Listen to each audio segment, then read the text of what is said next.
task, as this is our final project in our third semester. Specifically, this is our assignment in reading course taught by our beloved lecturer, Miss Hidayatul Nurjanah. I'm going to introduce you the order of the readers. For the first will be delivered by Dyah Parama Iswari, and the second one is Febiana Kusumastuti. For the third is Arynaa Azzahra. Then fourth, me, Ahmad Mujiburrohman. Fifth and the last is Safrina Meila. Each of us will start the text by mentioning the title, the genre, then reading the text, obviously, continued by message of the text, and close with the moral value or opinion of the text. Now, without further ado, let's get the ball rolling. Assalamualaikum warahmatullahi wabarakatuh. My name is Dyah Iswari. I came to read the text with the title The Legend of Febiana Kusumastuti, and a younger is now the text. The Legend of Febiana Kusumastuti. Once upon a time, there was a beautiful Japanese princess whose name was Arynaa. Arynaa, whose beauty was very famous in the land, was the daughter of Prabu Baka and actively. One day, a handsome young man with supernatural power named Bandung Bandawasa befell and killed Prabu Baka. And since Princess Arynaa is very beauty, Bandung Bandawasa fell in love with her and wanted to marry her. Meanwhile, Princess Arynaa had said to her dear father, she did not want to marry Bandung because he had killed her father. But she was also afraid of Bandung, so to refuse politely, she made a condition. I will marry you, but you have to build 1,000 temples in one night as a wedding gift. Request Arynaa. Bandung Bandawasa agreed with the condition. He had played the spirit of the demons. Bandung Bandawasa started building temples.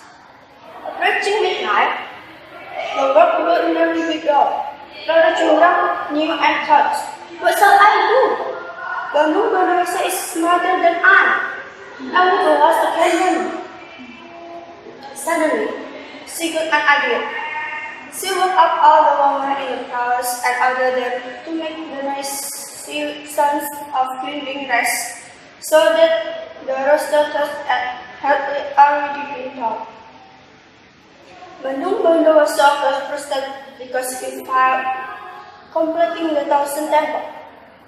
The princess he saved me. Following his anger, he cursed Arynaa. You have been killed. Now, the 1,000 temple is you. At once, the princess turned into a statue. On knowing this, Bandung Bandawasa regretted and he went away into a farmland.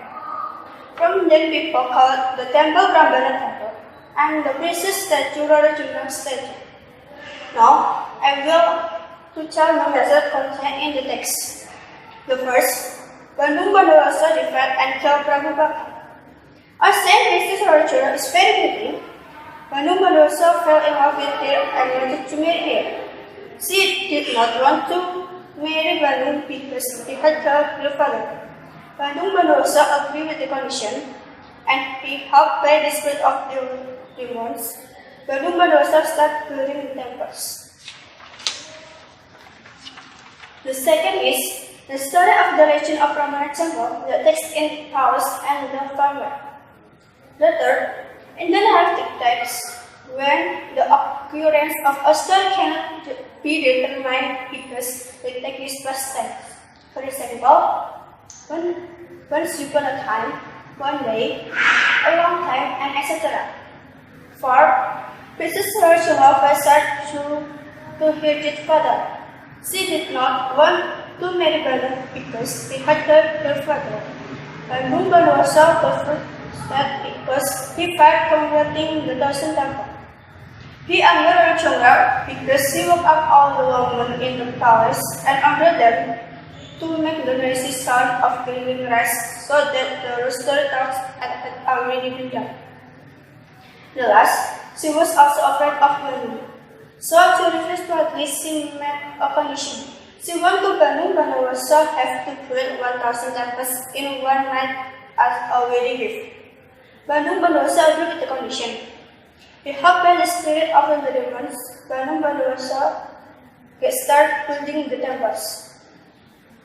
And I will tell a moral value. The first, don't impose the will of others, like Bandung Bondowoso will first rational. Second, we must keep our promise and do not touch our promise. Last, don't ever want something that is not ours. I think all of me. Wassalamualaikum warahmatullahi wabarakatuh. Assalamualaikum warahmatullahi wabarakatuh. My name is Febiana Kusumastuti and I'm going to read a news that published on Jakarta Post on 27/2099. This is a recounted and the title is NASA plans to send water hunting robot to moon surface in 2022. NASA will send a golf chart-sized robot to the moon in 2022 to search for deposits of water below the surface and effort to evaluate the vital research ahead of a planned human return to the moon in 2024 to possibly use it for astronaut to drinks and to make rocket fuel, the U.S. Space Agency said on Friday. The Vital robot will drive for kilometers on the dusty lunar surface to get a closer look at what NASA Administrator Jim Bridenstine has touted for months that underground pockets of hundreds of millions of tons of water ice that could have turned the moon into jumping off point to Mars. Piper is going to assess where the water ice is. We're going to be able to characterize the water ice and ultimately drill. Bridenstine said on Friday at the International Astronautical Congress in Washington. Why is this important? Because water ice represents something significant, life support. Piper stands for Floodless Investigating Polar Exploration Rover. The rover is expected to arrive on the moon-shelled polar region in December 2022, carrying for instrument to sample lunar soil for traces of hydrogen and oxygen, the basic component of water that can be separated and synthesized into fuel for a plane fleet of commercial lunar launch vehicle. In development at NASA's Ames Research Center in California, the Piper robot will log about 100 days of data that will be used to inform the first global water research maps of the moon, NASA said in announcing the plans. NASA is in process of kickstarting its Artemis program, an accelerated mission to put people back on the moon for the first time since the 1970s to train and prove technologies that will rather descend on a Mars mission. Scientists have eyed lunar water as a key research for enabling long-duration astronaut mission on the moon, though its form and exact amount are unknown. Piper will aim to find out. NASA traced a rocket onto the moon shelled fall in 2019 to confirm changes of lunar water ice in the plume of dust picked up upon the night. And now I will analyze this step. First, the message that I have found about it is NASA plans to send a water robot named Piper or Floodlights Investigating Polar Exploration Rover to moon surface in 2022. Why? This gesture for such deposits of water below the surface, an effort to evaluate the vital research ahead of a planned human return to the moon in 2024 to possibly use it for astronaut dream and to make drinks and make rocket fuel. Then, my opinion about this news is very interesting. The short pole of the moon is indeed tempting according to data obtained by NASA, because that is where scientists have identified water ice that is floating beneath the surface and they believe that they can harvest the ice through the process called precision use. Technology like this will extract ice and melt it for drinking water that is suitable for humans or divide it into hydrogen or oxygen to be used as rocket fuel. The Earth and the Moon are two different in terms of soil characteristic, gravity, and even liquid. But if the technology described as such is capable of working on Earth natural satellites, then NASA could attract many companies interested in selling such a project. which will completely reshape human ideas on the Apollo-style mode. Sustainable is still the main point in this new mission. The perspective related to building decent housing for humans means that scientists and engineers might have wrestled with problems that were not so harsh during Apollo. I think that's all for me. Thank you. Wassalamualaikum warahmatullahi wabarakatuh. Assalamualaikum warahmatullahi wabarakatuh. I'm Arynaa Azzahra and I'm going to read text with Hidayatul Nurjanah and the title is God's Messenger by Jacob and Wilhelm Grimm. In ancient times, a giant was wandering along the highway when suddenly a stranger jumped toward him and shouted, "Stop! Not one step further." "What?" said the giant.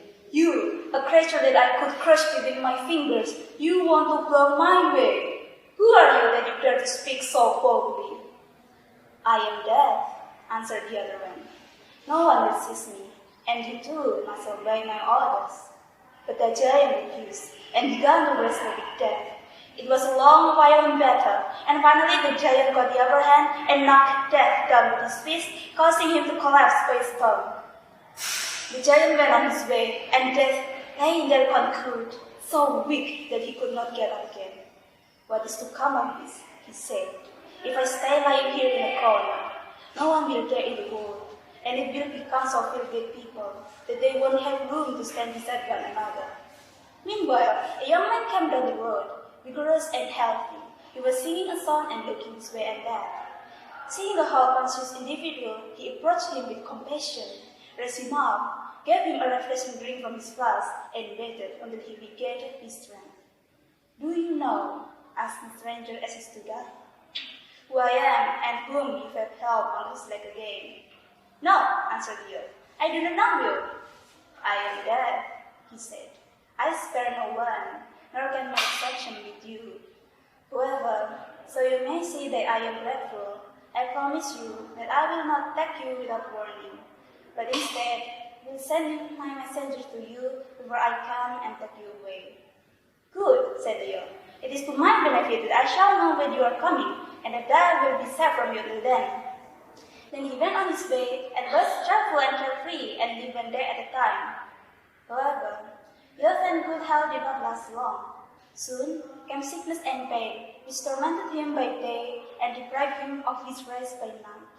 "I shall not die," he said to himself, "for death will first send his messengers, but I do wish that this day of sickness were over."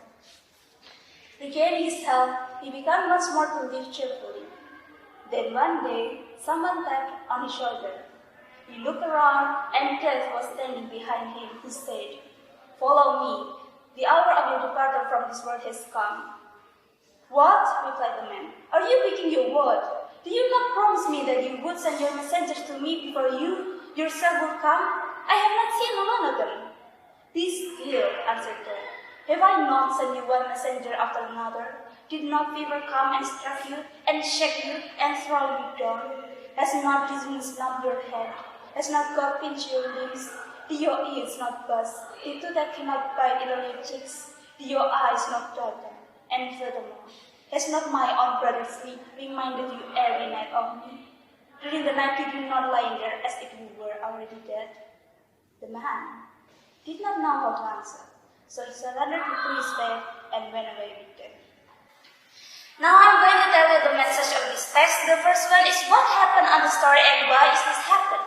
It started with the giant versus the dead messenger, which I never escaped from no one, because Death tried to order the giant by his word.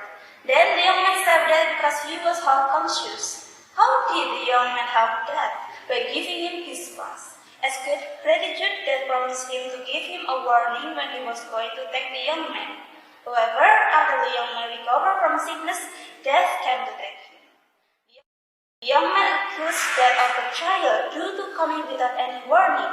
However, Death denied. How?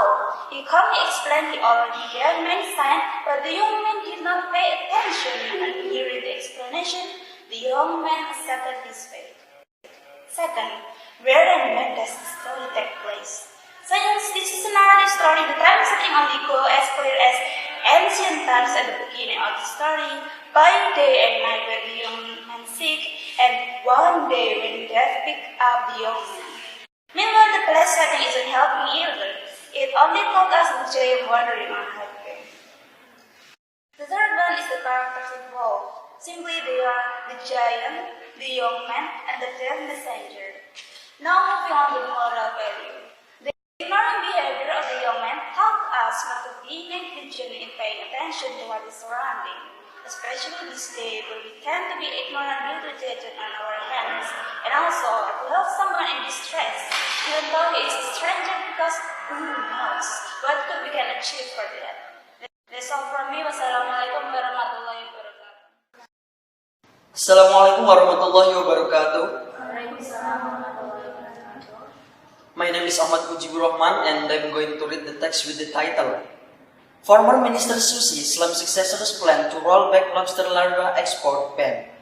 And its genre of the text is recount text, which is the text was published on the Jakarta Post on Monday 16 December 2019 at 12:03 p.m.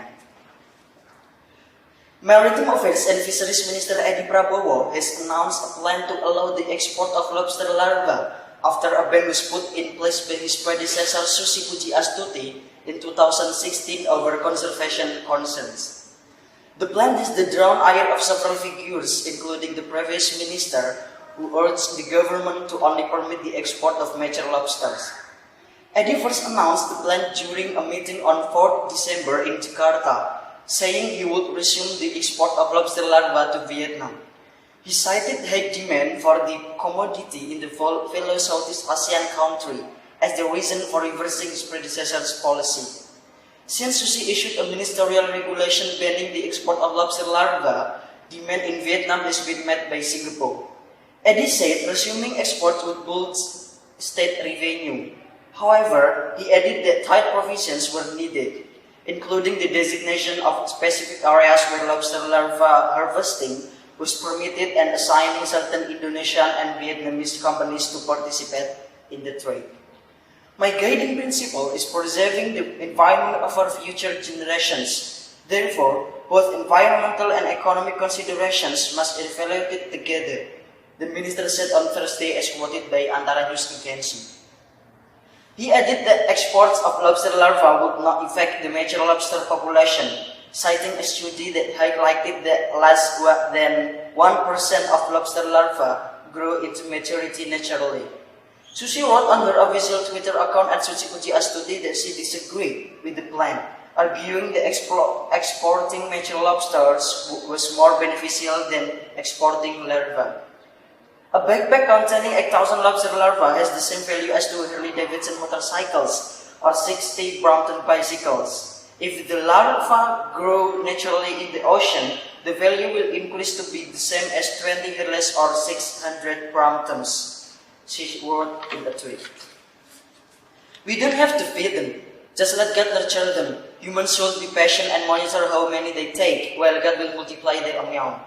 While serving as Maritime Affairs and Fisheries Minister during President Joko Widodo's first term, Susi issued a ministerial regulation banning the harvesting and exporting of several species of lobster and crabs over concerned exports would deplete crustacean populations. At the time, many lauded the minister's efforts to protect the animals from extinction caused by mass population, while others criticized the decision, saying it could increase the prevalence of lobster larva smuggling. Edi said the ministry had yet to make a final decision regarding the plan, adding that his office was currently in discussing the plan with stakeholders such as exports and business people. Alright, now I will deliver to all of you the important informations of the text.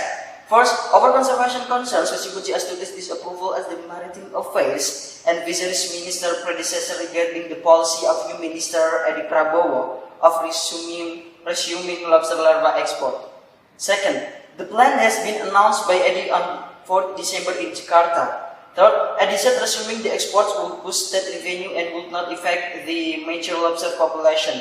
Fourth, meanwhile, she was arguing that exporting mature lobsters was more beneficial than exporting larvae. And the fifth, Edi said the minister still discussing the plan before make a final decision.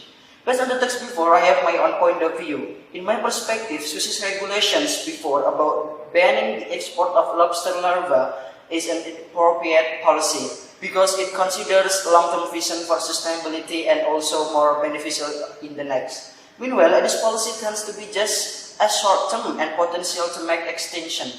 It is hope for government to make policy by considering sustainability instead of because political influence. That's all. Thank you. Wassalamualaikum warahmatullahi wabarakatuh. Okay, Assalamualaikum warahmatullahi wabarakatuh. Waalaikumsalam warahmatullahi wabarakatuh. My name is Safrina Meila. I'm going to read this story. It's about a hungry crocodile and its genre is narrative text. One day, there was a hungry crocodile waiting a prey near the lake in the jungle. That crocodile hiding under the surface of the lake for a long time. But there was not yet any prey approaching that lake to drink. That crocodile was so cruel, and thus it had no friend and the other animals hated so much. In the afternoon, the crocodile could not stay any longer to the lake. It finally walked to the ground. But that day was an unlucky day for the crocodile. After getting at the bank of the lake, suddenly there was a big branch of the tree falling upon its neck. The crocodile could not move at all. Not long after the falling branch, finally there was a buffalo coming to the lake to drink. The buffalo saw to the crocodile, and the buffalo was afraid and would leave that lake soon. But the crocodile asked it sadly to go. The buffalo felt sad about it and decided to help the crocodile.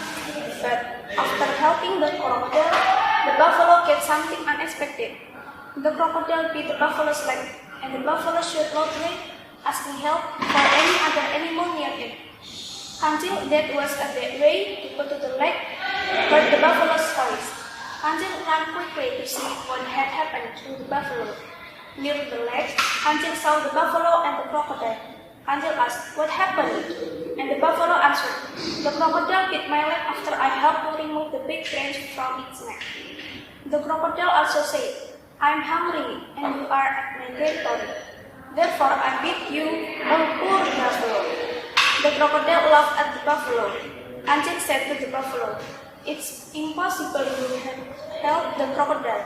Thus the crocodile had the right to bid you." The buffalo said, "I'm not telling a lie. I can prove it." Until said, "I believe that crocodile is right, but then you can try to prove your telling. But first, crocodile must release your bit, okay?" Crocodile said, "Okay, it is easy, but after that, I will eat the buffalo." Until said, "Okay, deal." The buffalo laid the big branch at the former position upon the crocodile's neck. After that, suddenly Kancil said, "Let's run, buffalo, let's run." The buffalo and the Kancil ran as fast as possible, and the crocodile had realized that had been fooled by Kancil. The crocodile was still trapped there, and there was no one helping. And now, I will read the message of this text. The first one is what happened on the story and why is this happened. It started with the crocodile could not move the body because there was a big branch of the tree falling upon its neck. The buffalo coming to drink to the lake and saw the crocodile whimpering in pain and asked the buffalo to help. But the buffalo carried something unexpected. Because the crocodile felt hungry, suddenly bit the buffalo's leg and the buffalo shot loudly. So Kancil ran quickly because Kancil heard the buffalo's voice. Kancil saw the buffalo and the crocodile. After they drew small talks together, the buffalo decided to help the crocodile. At last, Kancil screamed to the buffalo to leave the crocodile alone and don't help it. Secondly, where and when does this story take place? This story happened near the bank of the lake in the jungle at the afternoon. The third is the characters involved. There are three characters such as the crocodile, the buffalo, and the Kancil. The fourth is how the story happened. It's about three animals which is live in the jungle. There are crocodile, buffalo, and Kancil. Crocodile needs help to the buffalo to remove a big branch from the neck. When the buffalo want to remove it, suddenly the crocodile bit the buffalo's leg. So Kancil come to the buffalo because heard its voice. At last, buffalo decided to help crocodile from the big branch. But Kancil screamed loudly as fast as possible to avoid the crocodile. For the last is the moral value of this story, that we should help each other even though that person actually had bad intentions for us, and we must do it sincerity. Thank you. It was the end of our video. Thank you for watching us. We hope you find some benefit from it. And as always, stay awesome. Don't forget to drop like, subscribe, and comment. The last. Wassalamualaikum warahmatullahi wabarakatuh.